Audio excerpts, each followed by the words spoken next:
This is NDTV, and you're watching Classics.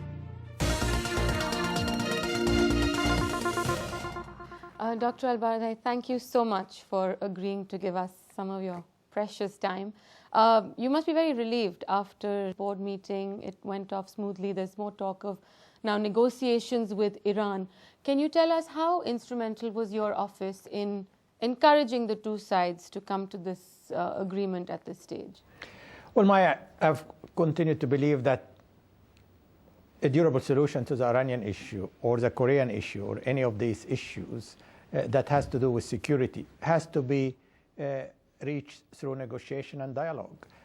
You can escalate, you can put pressure, but at the end of the day, the parties need to sit around a table, discuss their differences, put different options for splitting the difference, if you like. I am relieved, that I am happy, but I'm also expect Iran to listen to the calls by the international community that they need to be more transparent, that they need to be more proactive, that they need to help the agency resolve outstanding issues, because frankly, the patience of the international community is wearing thin. We have been doing that for 3 years. You cannot continue forever. We see now, most of the piece of the puzzle, but there is still an important piece of the puzzle that are still missing. Iran at the heart of the Middle East. The Middle East is not exactly the most friendly neighborhood right now. So any complication, escalation of the Iranian situation will have major consequences, not only for Iran, but for the entire Middle East. And that's why I'm hoping that Iran understand that. But sir, do you agree with the concerns that especially the US has raised about the fact that this is, basically Iran does intend to build its own nuclear weapon? Does the IAEA agree with that position? Have your investigations led you to believe that? We do not agree, but we do not disagree. I keep saying, Maya, that the jury is still out on this issue.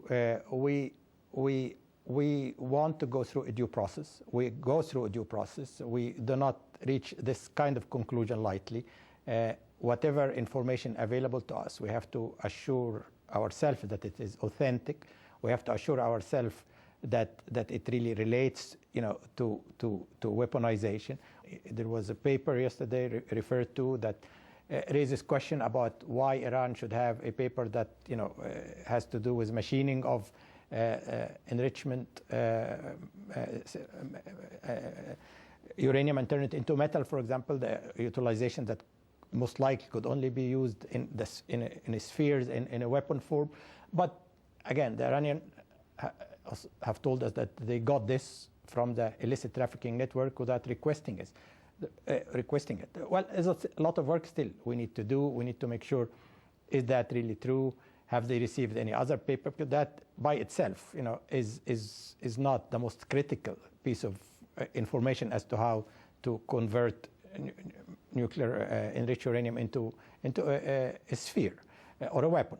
I would like in the next few months to come to a conclusion on this file, at least with regard to the past program. I'd like to clarify all aspects of that program, because as I said, the integrity of the verification process also is at stake. Right. How helpful has the new Iranian regime been ever since it's come into power? Well, I must say they have been helpful. We have not seen them regressing in terms of cooperation. In fact, as I reported yesterday, we have got additional access to some military sites under what we call transparency measures. So it goes beyond their obligation under their safeguard agreement. So that's positive. But they have not responded positively yet to all the requests we have made. And that's why I keep saying, yes, we are making progress, but we are inching forward, and that pace is not sufficient at this stage. And full active transparency right now is absolutely indispensable for us to understand the past program, and is overdue, because as I said, we have been doing it for 3 years, Maya. Do you think this Russian proposal that came up at this board meeting as well, do you think that's something that's workable? Iran publicly has said that it will not consider it as a serious proposal. They don't want to transfer their uranium enrichment into Russia. So with that public position already having been made, do you think there's hope headway to be made? Well, it's obviously for the Iranian to respond to the proposal. I hope that they will take a good look at the Russian proposal. My understanding of the Russian proposal that this is simply a transition, which is required for confidence building. I mean, the Russians are absolutely recognizing Iran's right, like any other country, to have full use of nuclear energy for peaceful purpose.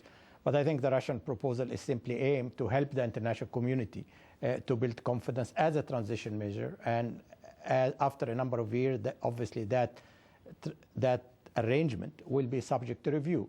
But it is for Iran to react to it. I hope, as I said, they will take a look at it. What I read, at least, that they said they have their own proposal, which made by the president of Iran, that the Russian proposal is on the table, and they will take a look at it. And this is also why I've been appealing to all parties to go back to the negotiating table, because there are two important parallel steps that need to be taken. Iran to clarify through verification the remaining issues that we are interested in, and the parallel track is to go back into negotiation with the European, with the rest of the international community. So at this last board meeting, the US once again, in spite of the ongoing or the resumed dialogue process that we're going to see, the US has again repeated its demand that Iran should be referred to the Security Council. Do you think that there are grounds for that to be taking place, considering that once Iran has begun handing over documents and papers, it's not anymore in non-compliance? Do you think there's a legal ground for that?